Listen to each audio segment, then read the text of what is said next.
Ikatelo pega mtanami, kifuni malakazana.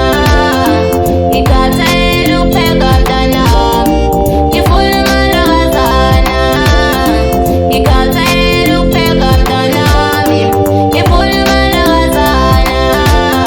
Ikatelo pega mtanami, kifuni malakazana.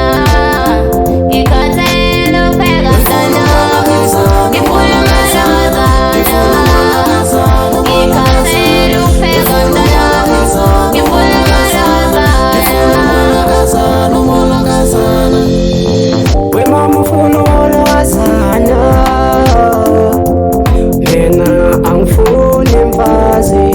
angifuni stress mina ngoba labantu abalaleli